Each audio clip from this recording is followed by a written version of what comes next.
Okay, let's dive into a really cool one today. We're cracking open a forgotten gem of Australian literature from way back in 1890.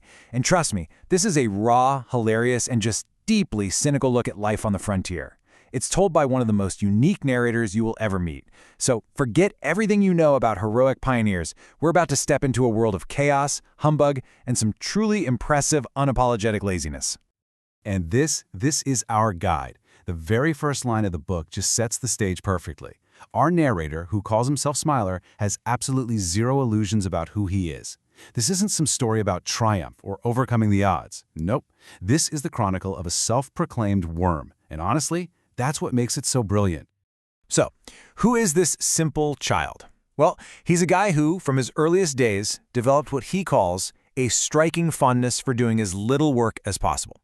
He's a drifter, a total cynic, and a masterful storyteller who just finds the absurdity in every single situation, especially his own.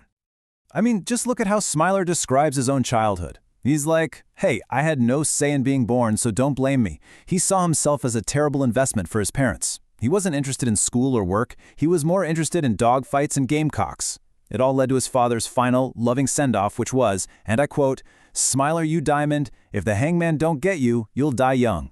His big departure from home wasn't some tearful goodbye, it was him running for his life to escape a thrashing. So, after drifting from one gold field to another, Smiler ends up in Melbourne. And it's here that he decides, you know what, I'm going to reform. I'm going to become a respectable man, a real credit to my country. He sets his sights on a few noble professions which, as you can probably guess, goes spectacularly wrong. First up, he tries to become a parson. He'd been told it was this grand, glorious mission, lifting up the poor and all that. But the reality he found was a world of toadying to the rich and basically browbeating the poor. The hypocrisy was just too much for him, and he decided it was better to be an honest guy digging holes in the ground than a canting humbug. Okay, so the church is out. What about the press? Smiler has this grand vision of an editor as this majestic, kingly figure. So he writes an article on the price of Coke, and when it gets rejected, he storms the office, only to find this dingy, foul-smelling little den. His grand moment of righteous fury ends with him being physically launched out into the street by a guy he describes as a young cyclone. So much for the power of the pen, huh? So yeah, Smiler's attempt at a respectable city life was a complete and utter disaster. The absolute last straw was a sub-editor job at a religious journal, The Christian's Cry. It was run by a guy he called the greatest artist in the noble art of skipping the truth he'd ever met. The sheer non-stop hypocrisy just shattered his nerves and sent him running right out of the city. He is so done with civilization. Smiler hears these tales of silver fields out in the barrier ranges. So he throws down his pen, picks up his swag, and with his bullpup right at his heels, he starts the long, muddy tramp into the Australian outback, joining a crew of fellow misfits on the trail. And this story just perfectly captures life on the track. The crew runs out of bread, so they nominate Smiler, the one guy who hates work more than anything, to be the cook. What follows is this epic battle with a literal mountain of dough. It's a wrestling match between man, mud, flour, and rain. The final product? One single, gigantic loaf of bread that once they eat it makes the entire crew so heavy they're physically unable to move until the next morning. After weeks of tramping, Smiler finally arrives at the Silver Fields. And this is not a land of milk and honey. Oh no. It is a chaotic, lawless frontier camp filled with dust, dirt, terrible beer, and a whole lot of profanity. And you know what? Smiler is about to feel right at home. So as he's surveying this wild new world, he starts to notice the markers of social progress. But they aren't exactly what you'd expect. The very first mark of social refinement he sees is a black eye, a sign, he notes, that extended to pretty much the whole community. This was a place where you settled disputes directly. Let's just say that.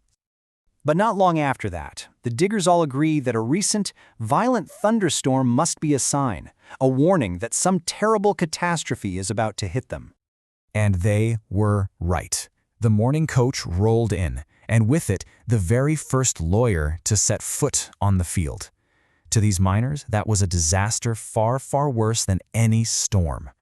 But hey, if a lawyer was a disaster, the next arrival sent a shockwave of just pure disbelief and suspicion through the entire camp.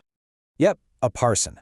The one thing Smiler ran away from in the city has followed him all the way out into the wilderness, much to the cynical amusement of all the diggers. But you know what? In the middle of all the brawling and the chaos, Smiler saw something that made him feel like he had finally found his people. These guys, for all their rough edges, were masters of the swindle. They could fake a mineral sample or tell a lie just as well as any city lawyer. And in that shared brutal honesty about their dishonesty, he found a place where he truly belonged.